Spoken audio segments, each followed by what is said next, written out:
This is Scott Kaplan and Crew Tonight. The very best from today's Scott Kaplan and Crew show on the mightier 1090 AM ESPN Radio. SoCal Sports Talk. Here's Scott Kaplan, Alex Padilla, and John Browner. Great friends, what's happening? This is Kaplan and Crew with Grande and the Brown Man from the 7 Mile Casino Studios, 7milecasino.com. Hey, we got a great show coming up today. I'll tell you why. One, Padres, Mets, all set. New York City starts on Friday. Games on Friday, Saturday, and if necessary, on Sunday. We'll get to that series and the pitching matchups coming up in just a matter of moments. Also, tonight, Week 5 of the NFL season kicks off. Broncos versus Colts. We'll get to that, and we'll look around the entire NFL schedule. College football on the verge of getting going for the week. In fact, last night, somehow I watched like a Central Florida versus SMU game on television. That's, when you're a college football junkie, you'll watch anything.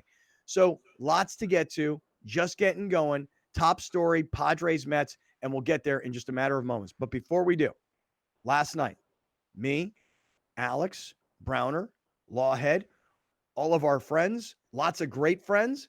Miss Molly was in the house. Tommy showed up late, and I met a lot of great friends after the show outside on the streets at the Comedy Store in La Jolla who were people that I have never met before, but they came out because they heard about this on the show.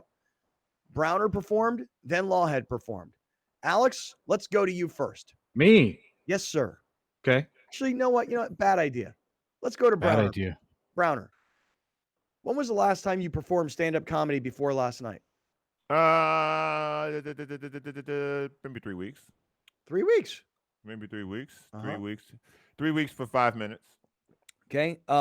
You told us that you had about 30 minutes of material prepared. Mm-hmm. You also, last night, were going to do about 10 minutes on stage. Mm-hmm. Did end up doing 12 and a half. Okay.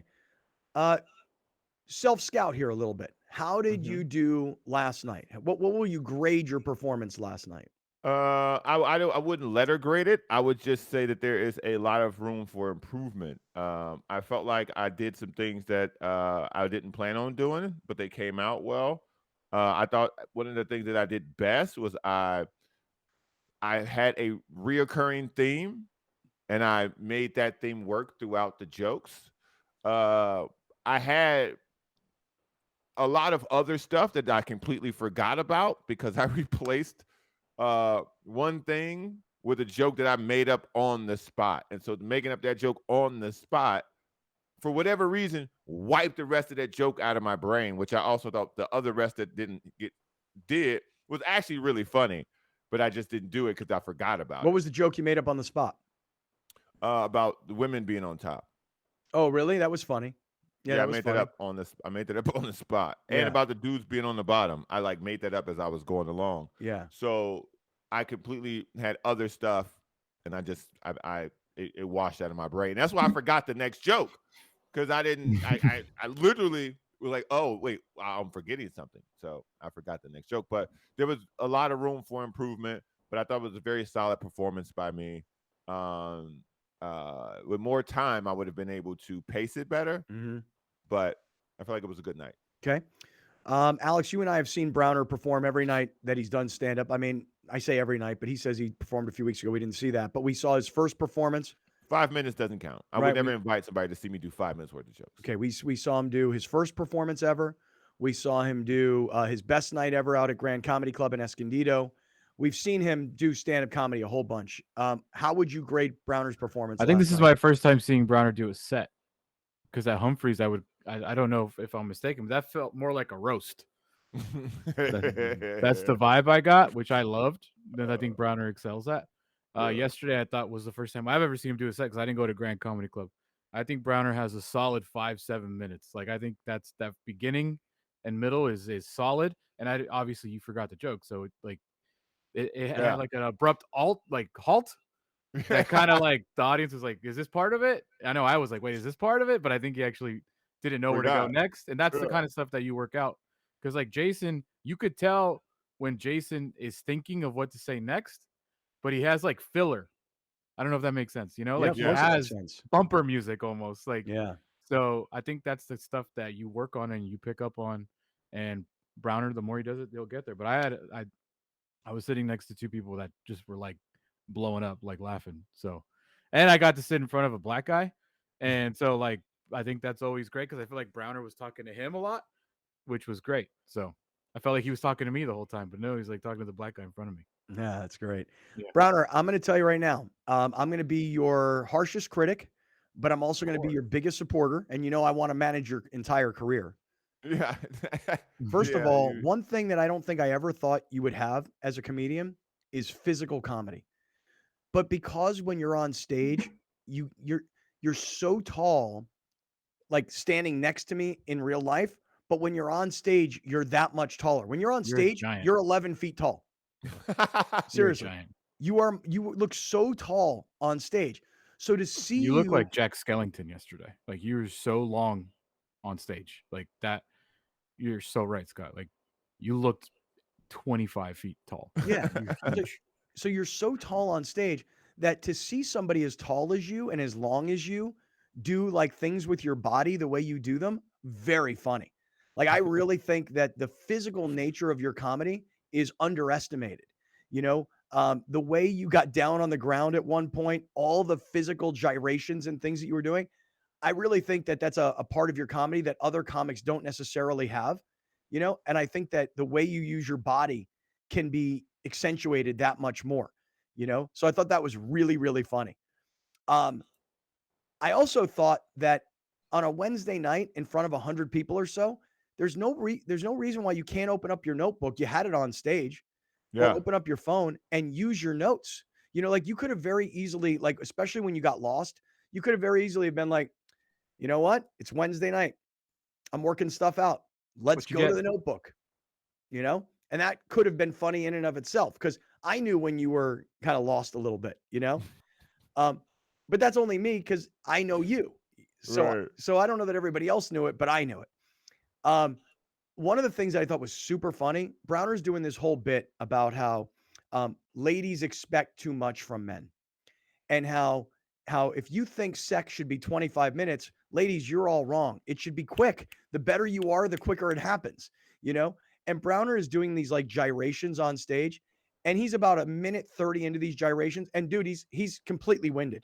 Like he just ran a 40-yard dash. Mm-hmm.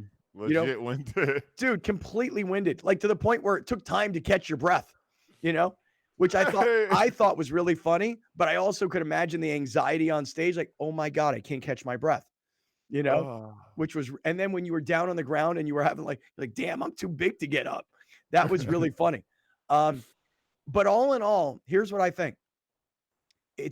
You're such a natural performer, and you're such a think on your feet kind of guy, and your delivery is so funny and so unique that you can get by on that. But to be really great at comedy, and you can be great, it just takes work. It's a craft like anything else, and I'm not like Eddie Murphy giving you stand-up comedy lessons here. I'm not Kevin Hart saying, I know what to do. I'm just telling you that as somebody who is a monster fan of stand-up comedy and has been watching it and observing it for probably 40 years of my life, you could be great, but it requires tremendous preparation. It requires lots of practice on stage, and it requires kind of knowing what you want to do as opposed to just kind of winging it, Right. But all in all, I'll give you a very solid, because I like to grade you by number. I'm going to give you a very solid 81. 81 of 100. Okay. That's good. Alex, you had a number for Browner on his performance last night? No. I don't have a number. I just know that I laughed a lot, and that's how I grade it. Yeah. Like I wasn't ever like, this dude shouldn't be up there right now. Like I felt like that at Humphreys with some people. Yeah. I'll tell you what, though, I'm proud of you, Browner. I thought you did great. I think that there's so much room for improvement, which is awesome. Yeah. And I'll just say this. Lawhead last night, I'm going to tell you guys, I've seen Lawhead 25 times. I know every joke he's about to tell. I could freaking say it before he says it. That's how well I know his material. But he's got it so tight that he's so good because he's got it so tight. And Alex, you're right. When Lawhead wants to slow things down and quiet the room, he has filler material to get him to where he's going. I thought Lawhead was maybe the best I've ever seen him last night. There is some sort of market, I don't know where or what, but there is a market for the type of comedy Jason does in the sports world Yeah. that he needs to capitalize on, because Yeah, 100% man. I agreed. think that crowd, like half of them didn't know what he was talking about sometimes because it was so sporty. Like Mhm. there was like a table of like two attractive women and a dude, and that table didn't laugh once at Jason. Like I don't know if they were there for somebody else, but like they didn't look like his type of audience. Right. Like it was one specific table. They were just in my eyesight. That's why I noticed them. But I'm telling you, like Jason does so many fantastic sports jokes. Yep. Like if Mhm. you know sports, Yeah. he is so freaking funny about Yeah. when he jokes about sports. Right. There is something there that he needs to Right. he You got to needs to tap do. into it. Yeah. It's kind of like what Frank Caliendo did. I mean, Caliendo did impressions of lots of people outside of sports, but he focused so much on sports and he focused so much on sports radio as a way to kind of build his audience that the sports fans got Caliendo. Jason's the same way. Jason tells so many great sports jokes that you have to know sports to get them. Mhm. You know? But I thought last night, again, I know all of his jokes. I knew that whole set that he did. I could have finished every sentence that he did, but he was that tight last night. I thought he was great. So for everybody that came out to the Comedy Store last night and had a great time, we really appreciate you guys. I know Browner appreciates the support. Lawhead Absolutely. appreciates the support. And we as the show, we appreciate you guys coming out and supporting. So thanks so much to everybody that was out there last night. It was really great. Hey, before we move into the Padres and the Mets, Alex, I'm telling you, last night I saw you and I was like, I can tell that you've lost 10 pounds. Like I Yeah. can really tell that you've lost 10 pounds. 10 pounds, a lot of weight to Mhm. lose, you know? And tell everybody about how you're doing with the iThrive Weight Loss Accelerator program. Yeah, I'm doing pretty well as far as like day-to-day, life-to-life stuff. Nothing's changed.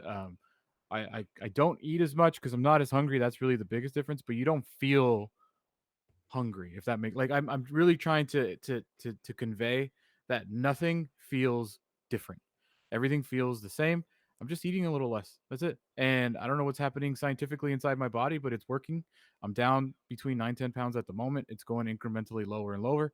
And it feels great, man. Energy's there. There's no cravings. Like there's nothing out of the ordinary. There's no side effects that I can notice. It's all good, man. Yeah. If you are looking to lose weight, okay. And Alex is, young guy, but I have a friend, I've told you the story, he's 70 years old. Guy works out every day. Guy's very, very active. Gets done working out and then goes, you know what? I'm going to stop on the way home for a cheeseburger because I just burned a whole bunch of calories. And now he's not losing weight. So he and his wife went to iThrive. They did all of his blood work. They learned about what the product is, which is all FDA approved. And now he's on the same product as well. So if you're looking to lose weight, men or women, the introductory price is, I'm going to say it only, I know it's a lot of money, but it's $299 a month. But that's the introductory rate for great friends. You don't have to change your diet. You don't have to change your exercise regimen.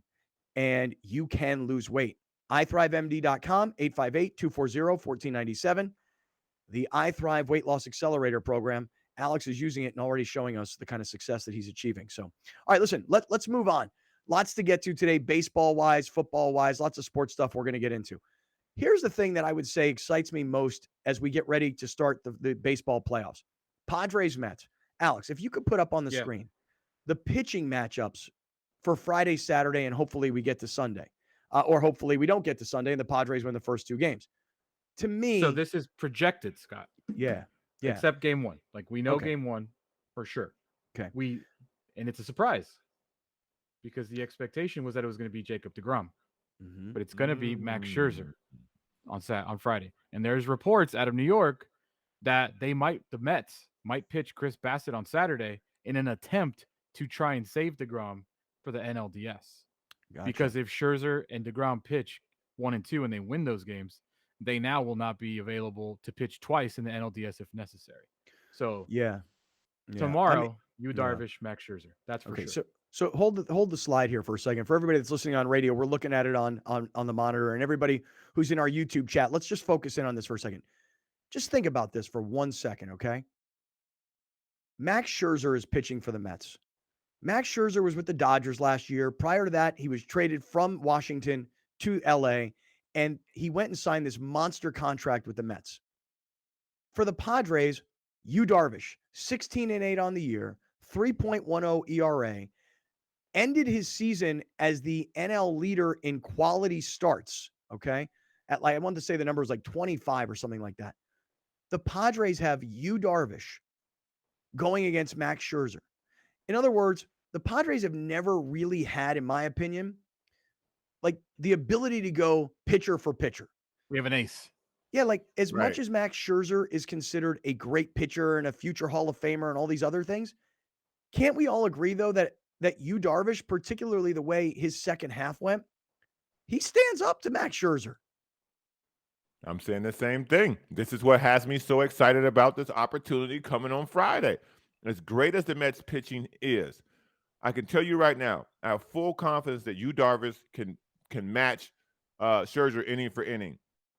And I have full confidence that Blake Snell can match not Max Scherzer, DeGrom. I'm sorry, DeGrom inning for 5 innings.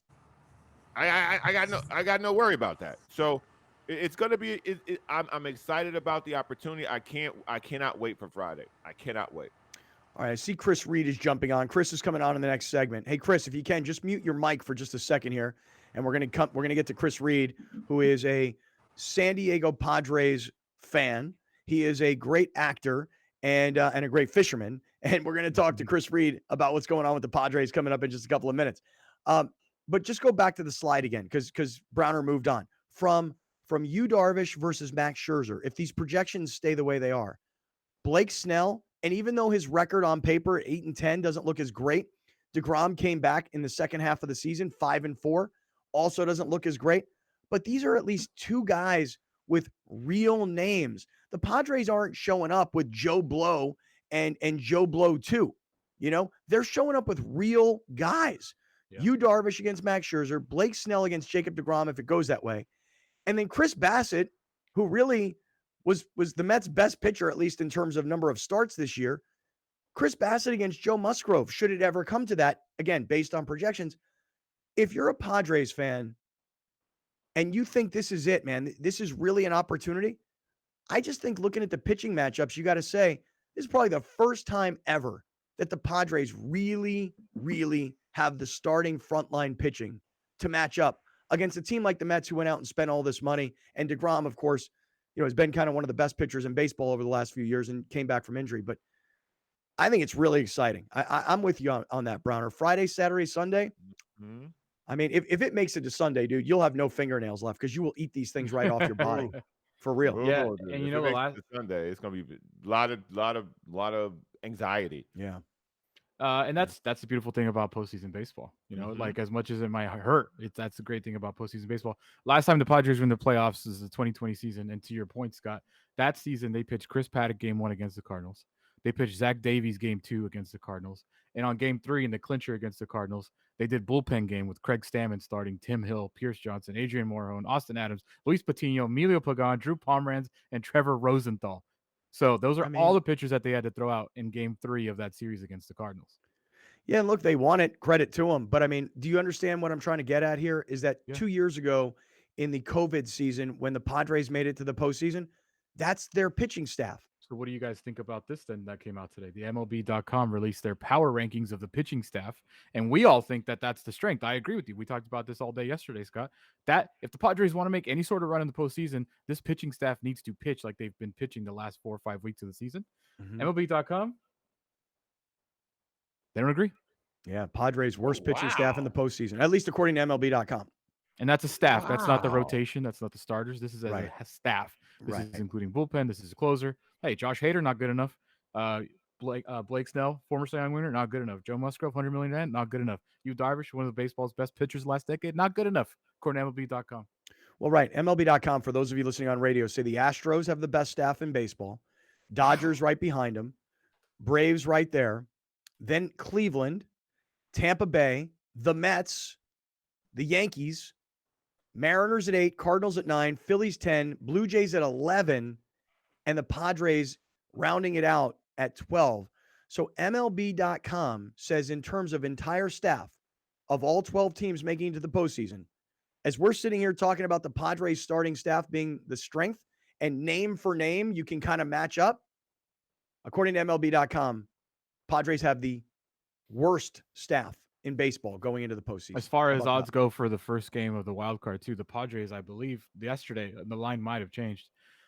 they have the largest odds against them according to Vegas. Mhm. So you're looking at the Rays and Guardians. The Cleveland is -120. Phillies Cardinals, that's even on the money line. Mhm. Blue Jays Mariners -145 for the Blue Jays, and the Padres, the biggest underdog, the Mets are -155. Wow. Wow. I mean, look, major underdogs, nationally speaking. And I I will think bet the you. narrative of the Mets are not a good team. Dude, Yeah. they won 100 games. Yeah. They won 101 games. Right. And I'll bet you that in New York, they probably have this perception of the Padres as who the Padres have been versus who the Padres currently are. Similar to a couple weeks ago when the Chargers played the Jaguars, I was like, well, they're just the Jaguars, but they're not the Jaguars anymore. They're a different Jaguars team. So I'll bet you that everybody in New York has this perception that the Padres stink and that they're going to steamroll the Padres. And then you look at this and you go, well, wait a second. They've got the 12th staff in all of baseball. That's the last staff, according to MLB.com. And yet here in San Diego, there's a tremendous belief that the Padres can make some noise. All I want to do is I want the Padres to win so the Padres can play the Dodgers because that's the best thing for our business. Stick around. We're in the 7 Mile Casino studios, 7milecasino.com. Our friend Chris Reed is stopping by next. This is Kaplan and Crew. We'll be right back with more of Scott Kaplan and Crew tonight. The very best from today's Scott Kaplan and Crew show on the mightier 1090 AM ESPN Radio. SoCal Sports Talk. You're watching Kaplan and Crew tonight, powered by the mightier 1090 AM ESPN Radio and Your View, featuring the best sports talk in SoCal.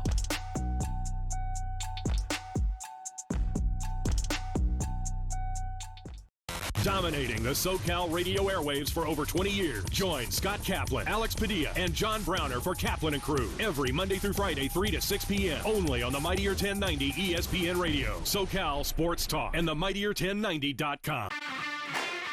The 2022 San Diego Loyal season is almost complete. Live on Your View and YourView.com, watch the San Diego Loyal host New Mexico United Sunday, October 9th at 3 p.m. Come join us at Torero Stadium for the last regular season home game as the San Diego Loyal prepare for the playoffs. Tickets are available.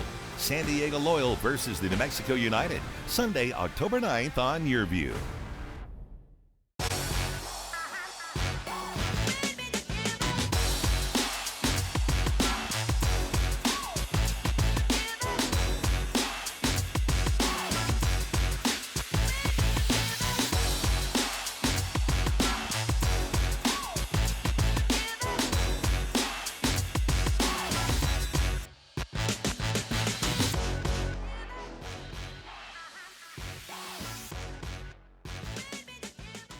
I thought I was okay. I had a degree, I had work experience. I should be able to provide for my kids. But they're just things that you don't plan on in life.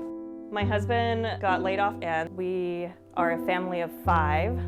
My mom was diagnosed with stage 4 cancer. I would ask the doctors, what can I do? And they would just say, just make sure she's eating. Our lives just changed completely. Thank God that we always had a plate of food. When your air conditioner needs to be tuned up, repaired, or replaced, call Bill Howe, the name you have trusted for over 40 years. We carry the most reliable, energy-efficient brands that will fit your budget. Whether you are looking for a traditional or ductless air conditioning system, you know who to call. Call 1-800-BILL-HOWE. Bill Howe. Because we know how. Do the ups and downs of the financial markets have you on a roller coaster? Don't let the market take you and your investments for a ride. Stabilize your funds with SDCCU's Great Rate Savings, Money Market, or Certificate accounts. Choose a savings option that meets your needs and watch your money grow with SDCCU. Earn 1.5% APY on a 12-month certificate or 2.5% APY on a 36-month certificate. Open an account at sdccu.com/now. SDCCU, it's not big bank banking, it's better. Change the way you look and feel with San Diego's most comprehensive varicose and spider vein treatment facility. San Diego Varicose Vein Treatment Center offers minimally invasive, pain-free procedures performed by board-certified cardiologist Dr. Tahizadeh. With over 17 years of experience, we specialize in the diagnosis of varicose veins, spider veins on the face, hands, and legs, ankle discoloration, leg swelling, and more. Improve your vein health today. Visit consultation.sdveintreatment.com or call 619-582-2404. Welcome back. This is Scott Kaplan and Crew Tonight. The very best from today's Scott Kaplan and Crew show on the mightier 1090 AM ESPN Radio. SoCal Sports Talk. Here's Scott Kaplan, John Browner, and Alex Padilla. All right, great friends. Final segment here on Kaplan and Crew. We're in the 7 Mile Casino Studios, 7milecasino.com. Ryan Redondo is about to jump in. And if you go, well, who's Ryan Redondo? Ryan Redondo is the tournament director for the San Diego Open. He is the CEO of Youth Tennis San Diego, and he's the general manager of the Barnes Tennis Center. Now, we talked about this earlier in the week, that if you're into tennis, you're probably really into the San Diego Open, which starts this weekend. But for me, I'm not that much into tennis. I am into events. I love the fact that we get the U.S. Open of golf, the Breeders' Cup of horse racing. I love that the Padres are in the postseason this weekend. But when we get major international sporting events coming to San Diego, if you're a sports fan in town, come on out and support. Let's talk about it. Ryan Redondo is here on Kaplan and Crew with Grande and the Brown Man. Ryan, how are you today? I'm doing well. Thanks so much for having me, and it's an honor to be on the show. And yeah, talk about this amazing event that's coming here in less than 48 hours. Can you start us off with this? And we talked a little bit about this the other day with Troy, who's the director of marketing and sales for you guys. But just start us off with this. I don't want to bury the headline. Yeah. Go through some of the big names that are coming here to play in this event. Because I think the point is the biggest names in tennis, the same women that you see at Wimbledon, the same women that you see at the U.S. Open, they are coming to town for this event. Would you take us through some of that? Yeah, absolutely. And so, yeah, when you look at a U.S. Open or a Wimbledon, you're watching it on TV, and that's a massive draw, right? And so at the end of the year, you have a WTA final or an ATP final on the men's side. This is like a WTA final, but a little bit bigger. I mean, we have 16 of the top 20 players in the world. So you simply can't get better than that. This is the cream of the crop. Some of the not local players, but some of the top Americans are coming here. Coco Gauff, she's huge, right? Danielle Collins, Jessica Pugula. We have some great names. And then obviously the number one player in the world, US Open champion Iga, is coming to town. So it's an amazing field. How do these players, explain this if you could, how do they decide to either come, or perhaps how do you guys go out and invite or recruit? How does this all happen? Yeah. So how it happens is there's a calendar year, right? So from January, tennis is pretty much a year-long sport. And so the players have, depending on their ranking, they have a certain amount of tournaments they have to play. So you have the Masters Series events, the 1000s, the 500s, which we are, the 250s and lower. So this 500 level tournament, it's obviously very strong. There are a certain amount of requirements players have to play. So they have to play a certain amount of 500s, the 1000s, etc. So when you look at the full year, players are looking at their calendar and they're saying, okay, where do I go? Where should I play? So that's one aspect to it. The second aspect is they want to play where they want to play. They might want to come to San Diego. And then they look at kind of the travel schedule. So you have San Diego. We're followed by a WTA 1000 tournament, so bigger than ours, in Guadalajara. So the players look at that and they say, okay, San Diego, Guadalajara, that's awesome. Let's all go there, or let's play there. And so that's what you see this amazing field here in San Diego, which might be even better than Guadalajara. I haven't looked at their final cut, but it's very similar. If not, we have more of the top 20 players. So that's one way that players make their calendars. And then, yes, there's the way in which, the tournament director comes in, and we can incentivize players to come out and try to get them to play if they're not playing. I mean, that's a common practice as well. For us, we got really lucky because of Guadalajara and because it is San Diego, the finest city in America. Mm-hmm. There hasn't been a professional tournament here in years. And again, it's a WTA 500. So a lot of things came together to make this just one of the best events of the year. Is there a goal to make this an annual event? Is there, when you have 16 of the top 20 players, if they have a fantastic experience, could there be a push to be here every year? Yeah. So, we ran the ATP event a couple of weeks ago. That was a one-off event through the ATP. They gave us a 1-year quote unquote license to run. For this WTA event, this is owned by Octagon, so the talent and event sports agency. And so we are leasing this event from Octagon. So we have it for 5 years. After that, we'll look and reevaluate. Hey, are we going in the right direction with this? Is the community behind this? Is Octagon happy with us? So this is going to be an annual event for the next 5 years, and hopefully, well into the future. What's it like trying to build this tournament? Like, who are you on the phone with? Are you meeting with the players? Do you have to meet with city council? Because we know the people here at the city council, it can get a little sticky. Like, what's the process of how the people you're meeting with, and what are you getting your hands on? Yeah, I mean, it's a pretty diverse process. You're talking to everybody and anybody. So number one, there's the WTA. So you've got to meet all of their requirements, and they have a long list of requirements that have to happen. You've got TV production. You've got the build out to build the facilities here. So you have to get, permits for that through the city, through the fire marshal, and you got to get all of that before you can even get started. So we've got that to take care of. Yes, you talk to the players and you talk to the agents, you talk to the family. So for me, I was out at Wimbledon. Troy and I went up to San Jose to meet with an agent, for 20 minutes. And that was our primary focus. Wait a minute, you went to San Jose for 20 minutes? No, wait, you're saying that you went there to recruit a player to come play here? Is that what you're saying? Yeah. What was that like? That's a part of what you do as a tournament director, is you've got to go out and again, we were lucky to have so many great players come here and sign up themselves. But, in the future, and common in practice for a lot of tournaments, is they're making deals and they're trying to get the best field they can come to their tournaments. You're selling tickets, you're selling sponsorships, right? So you're trying to get the best product you can. So, it's a lot of work. It's a lot of building relationships. It's a lot of, things like that. Again, we got super lucky because of, our spot in the calendar in our city. Yeah, we're talking to Ryan Redondo today, everybody. He is the tournament director for the San Diego Open, which starts this weekend. It goes all of next week, and then the championship round is next weekend. And so a major international sporting event coming to San Diego. And one of the things that's super exciting is what you've already said, which is this is a 5-year deal. This is year 1 of 5. So I'm sure this thing is going to grow massive. Can you just talk to us about 2 things in particular? I'll start off with this, and I'll have a follow-up. So economic impact is a big deal. When we have sporting events that come into town, people use Ubers, they eat at restaurants, they stay at hotels, et cetera, et cetera. What is the economic impact potentially of an event like this?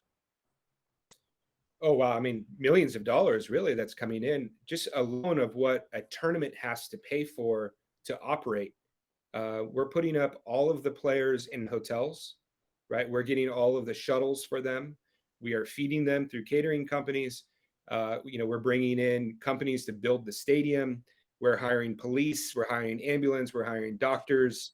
So this is a massive benefit to the city. By bringing in professional events like this, we really, really bring in a lot of value and economic benefits to the city. Definitely. Yeah.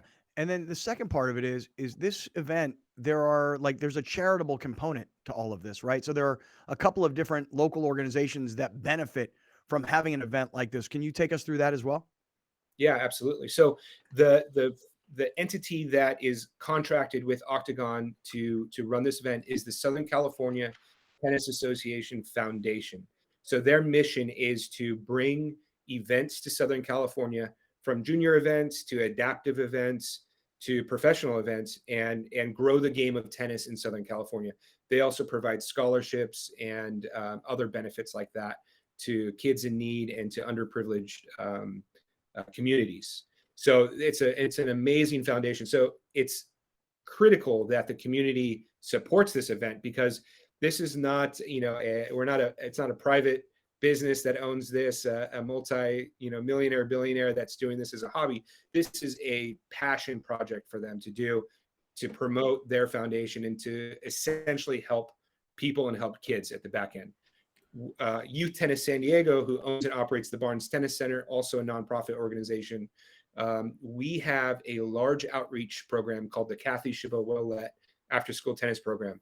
We partner with the San Diego Unified School District, the City of San Diego Parks and Rec, and we serve thousands of kids with free tennis educational opportunities like homework assistance and more. And right now we're at about 68, 70 sites where we go out and just help. So for us, it's to bring in a pro event like this. It's inspiration. It's, that one kid that looks at these players and says, I want to be like them. And regardless if they become a pro or not, if this can impact their life and better their life, that's what we're in this business for. So, these nonprofits are really, really essential. And these events are essential because ultimately it helps kids and it helps people, dream, inspire to be better. And, really so much more. Yeah. Ryan, this you is got so the, cool. You got the players, you got the community involved, you got the charitable foundations. What's it going to be like when I show up? Like, it's always like, yeah, that's let's always get selfish like, about it. let's Yeah. get like, when I walk in through the gates, what can I expect at the San Diego Open? Yeah. Yeah, it's going to be awesome. And that's the cool thing about these events too, is that, we have this 16-acre facility. 2021, we were awarded Facility of the Year of the whole United States. And people pass by here all the time and they're like, gosh, I've never been in there. So This is a great opportunity to get people here on site. And so when you're here, you're going to see, year round, we call this kind of like the Disneyland of tennis. We've got everything for kids and people. But when you're here, you're going to see obviously an amazing, very intimate stadium where you're watching these players right in front of you. It's like if you're on, the first baseline or right behind home plate with every seat you get. So that's a really cool part to this event, is that you get to see the best players in the world right up close. We've got this fan village where we have our vendors and sponsors where you can come and hang out, get some food, get a drink, check out some of the experiences that we have. We've got this really awesome VIP lounge, open bar and food, and where you can watch the matches and hang out. So the experience is awesome. And, I'll give ourselves a little plug as a team. We got the ATP evaluation 2 weeks ago, and the players were saying that this was definitely in the top 2 of the best ATP tournaments in the United States. So with this event, I think we're gonna kill it and create a great experience for the players and the fans. Yeah, this is so cool. I mean, really, like, to me, I've said it before, when you get the U.S. Open of golf, awesome. When you get the Breeders' Cup of horse racing, great. But those events are only going to come once every 5-10 years, let's say. The fact that you guys have this for 5 straight years, and when we were talking to Troy the other day, he was talking about looking at the Farmers Insurance Open, how that's become kind of the place to be, that it's not so much about golf. It's just more about, I want to be there. Kind of like the Phoenix Open is considered, or, the way Del Mar used to promote itself, not as horse racing, but as the big party. So for someone like myself, I want to appreciate the best tennis players in the world because I've never seen them play in person, number one. Yeah. But number two, having great hospitality, like when you combine those things, that's what I'm most excited about. I can't wait to come out next weekend. That's what I'm stoked about next weekend. Unfortunately, I won't be here this weekend, but next weekend's going to be great. Yeah, no, we can't wait to have you guys.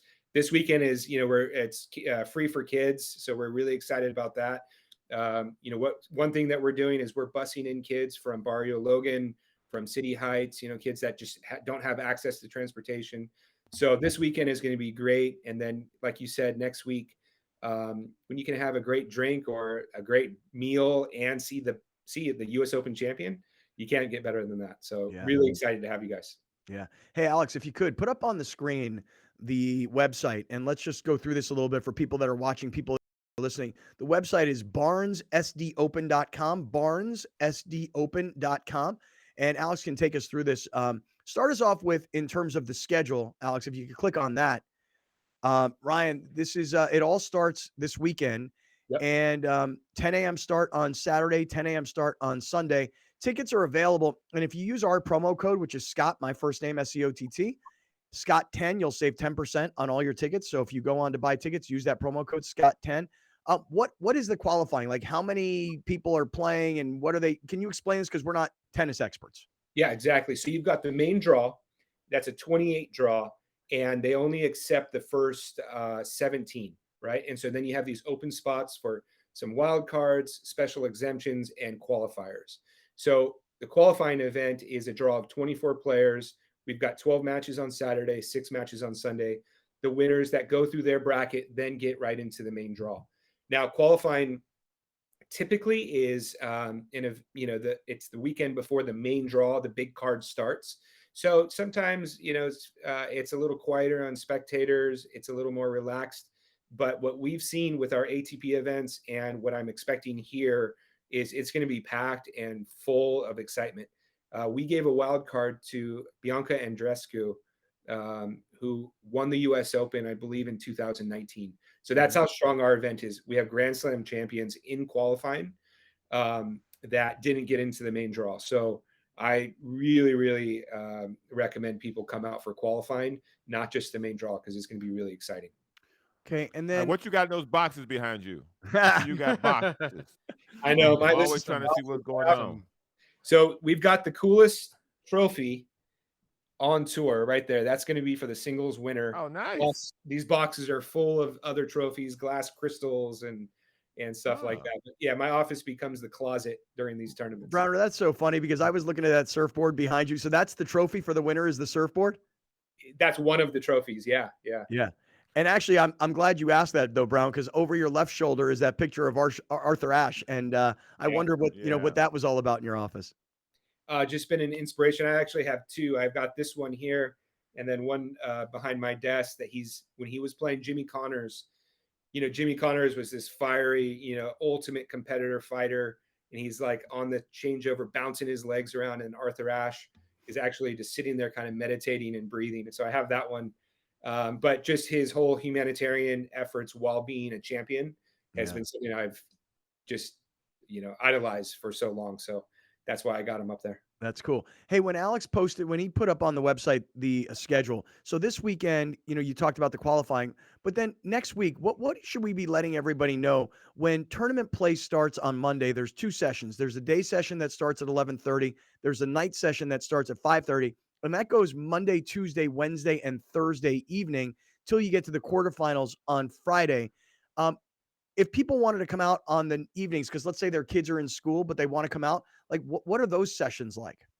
Yeah, great question. So for the Monday through that Friday, we have 2 courts that we play on. So we play on our stadium court, and then we have a side grandstand court, which seats about 500 people. So if you buy a grounds pass, you're going to go and you're going to be able to, go get a drink, get some food, do the activations, and watch the second court, which is going to have some of the best players in the world.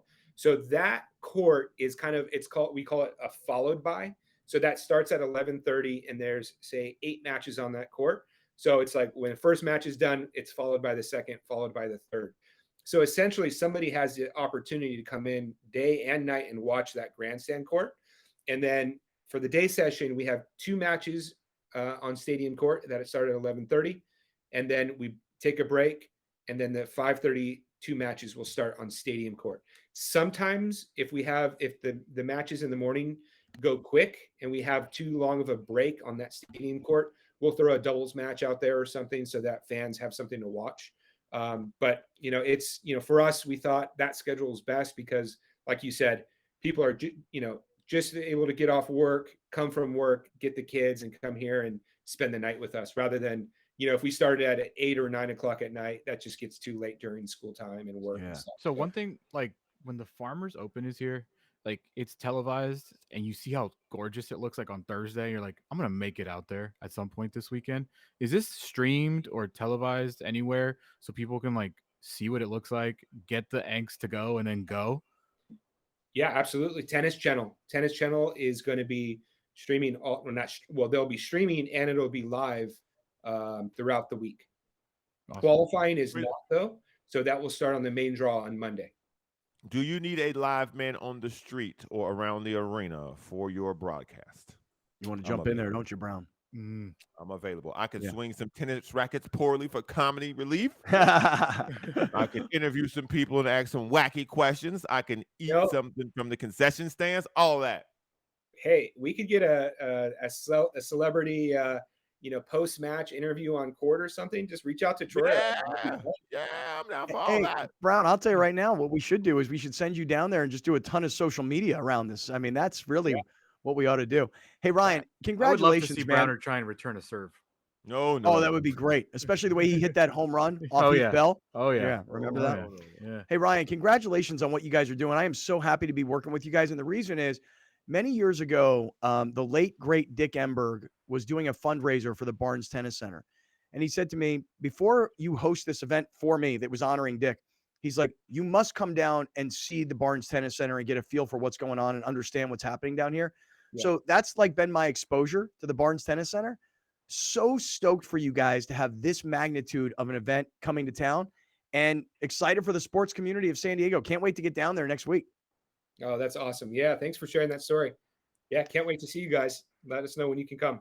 Looking forward to it. All right, hey, listen, we'll talk to you next week and we'll see you down there, and looking forward to it, man. Thank you so much. All right, thanks, guys. I don't know about you guys, but I'm really excited for these guys. I mean, I know we're working with them, and everybody who Me watches too. and listens probably understands that we're working with these guys.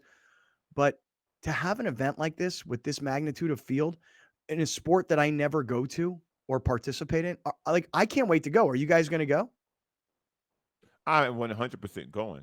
100% because I'm taking my daughter one day, and I may go down there to just kind of do some shooting and have some fun with it. And like I did with the food, just kind of cover the event for fun for the show. Yeah, that'd be great. Alex, you think Mars going to want to go like she wants to go to the Farmers? I'm out of town next week on the weekend, so we'd have to go during the week. So we'll see. Should do it. You should do it. I know I'm going to go next weekend. I know Rachel's going to love like the hospitality side of it all. Hey, listen, radio listeners, we got to go. We're back tomorrow for a Football Friday. For everybody else, separate finish for you on the podcast side from the 7 Mile Casino Studios. Peace out, radio listeners. Hunger is a year-round problem. The San Diego Food Bank and our North County Food Bank chapter provide food assistance at locations throughout the county. We need your help. Host a food drive, volunteer, or donate online. Thank you for making a difference. You're watching Kaplan and Crew tonight, powered by the mightier 1090 AM, ESPN Radio, and Your View, featuring the best sports talk in SoCal.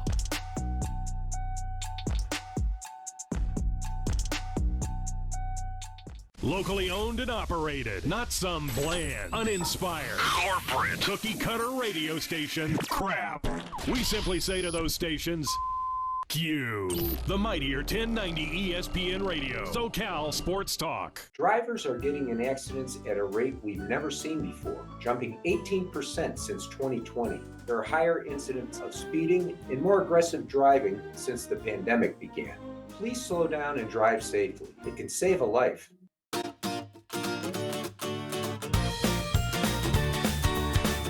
Please welcome 4 of the 5 San Diego County Teachers of the Year from the 2021-2022 school year. From Central Elementary School, Laura Reyes. From Westville High School, Tiffany Jokers. From San Jose Elementary School, Jacqueline Jordan. And from St. Joe Chavez Middle School, Todd Sanders. Teachers, please deliver the pitch. San Diego County Teachers of the Year with their honorary pitch.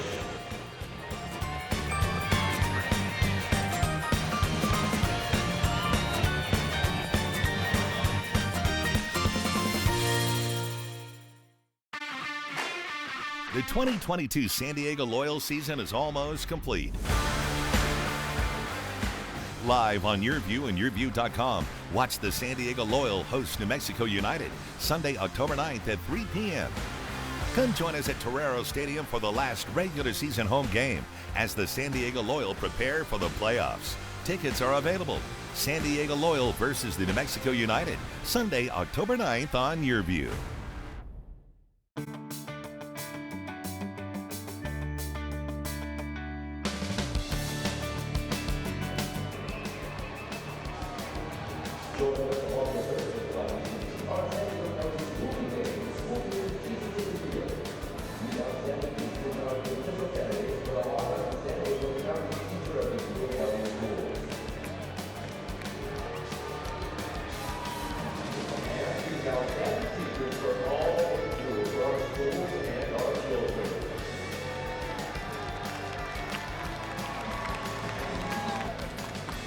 And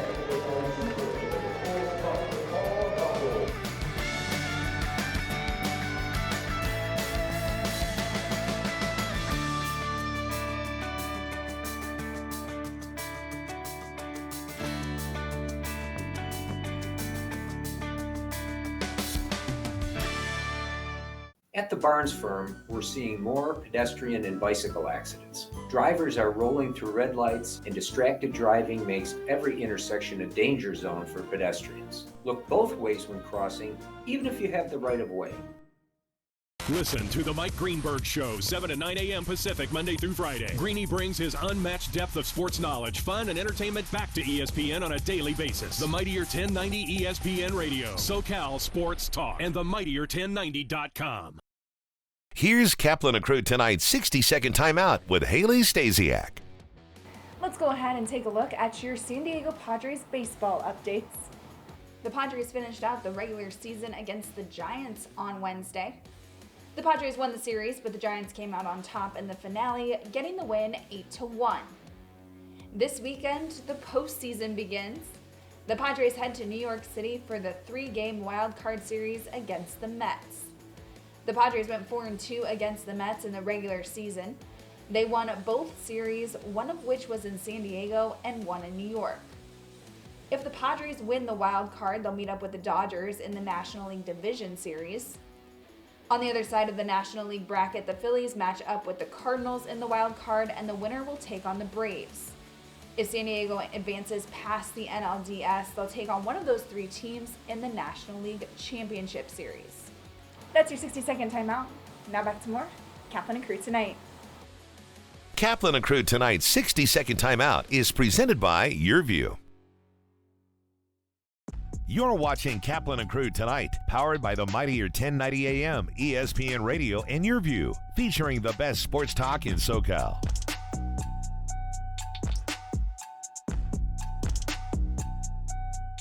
Hunger is a year-round problem. The San Diego Food Bank and our North County Food Bank chapter provide food assistance at locations throughout the county. We need your help. Host a food drive, volunteer, or donate online. Thank you for making a difference. San Diego Varicose Vein Treatment Center, we take care of all various needs of patients for management of their venous insufficiency.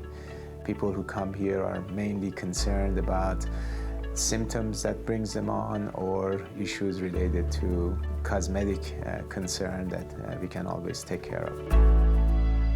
Now with the advancement of technology and so many catheter-based treatments, we can treat our patients much more quickly, much more comfortably with less downtime. Patients love the result invariably. It's been a huge impact in my life to feel better, to be able to power walk again.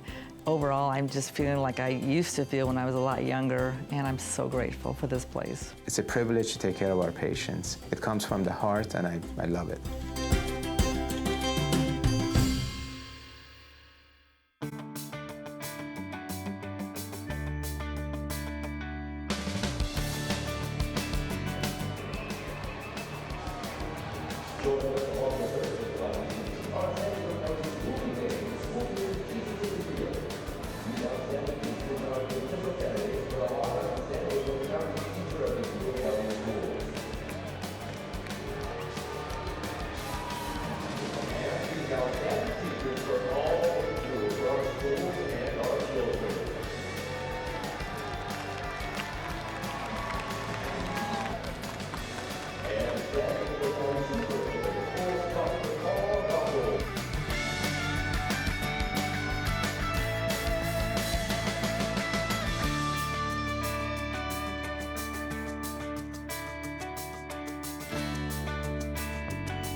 Please welcome 4 of the 5 San Diego County Teachers of the Year from the 2021-2022 school year.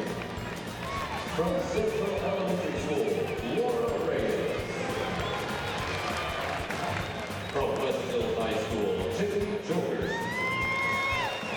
From San Jose Elementary School, Jacqueline Jordan.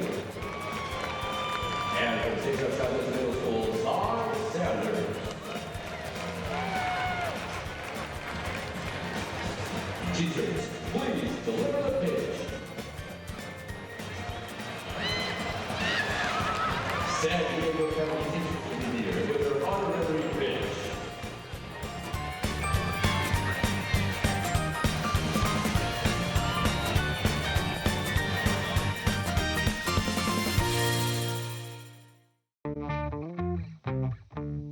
The way I would describe myself as a player is I can move around a lot. I'm very, you know, all over the field. Wherever coach needs me, I'm there. I'm kind of just an all-around player.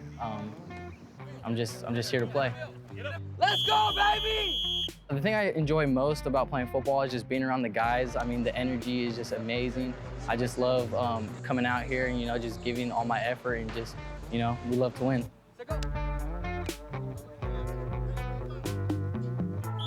One of the biggest lessons that I've learned playing football is just, you know, pushing through adversity. You know, there's always obstacles on the field. What motivates Anthony is the bar he sets for himself. When he accomplishes one thing, he pushes that bar a little higher and gets to that next level. And then when he accomplishes that, he pushes the bar a little higher and gets to that level.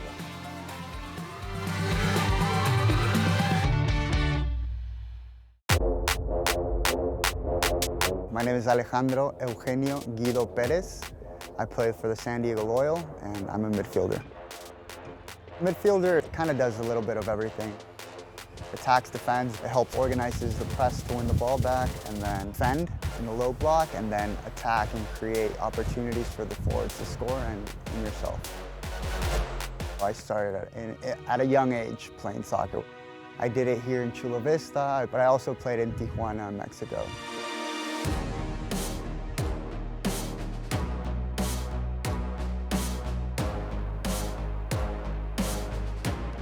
Definitely been restorative to be back home and be at a club, such a great club that values the person, not just the player. I've been able to grow tremendously on and off the field and be taken care of by the family that's around me and supporting me.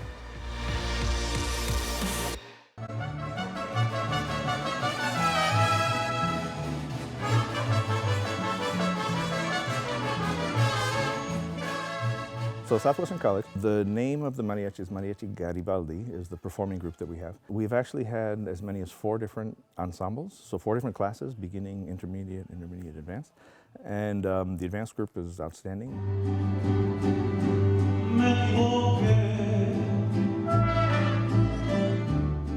We got that associate's degree in music with the mariachi specialization approved in 2004. And that was the first in the world anywhere. It's not a degree in mariachi music, it's a degree in music with a specialization in mariachi.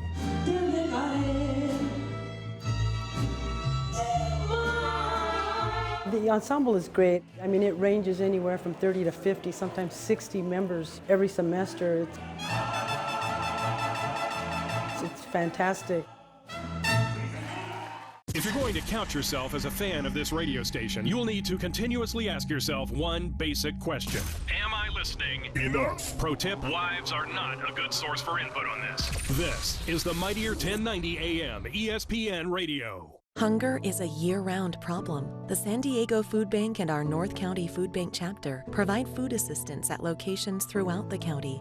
We need your help. Host a food drive, volunteer, or donate online. Thank you for making a difference.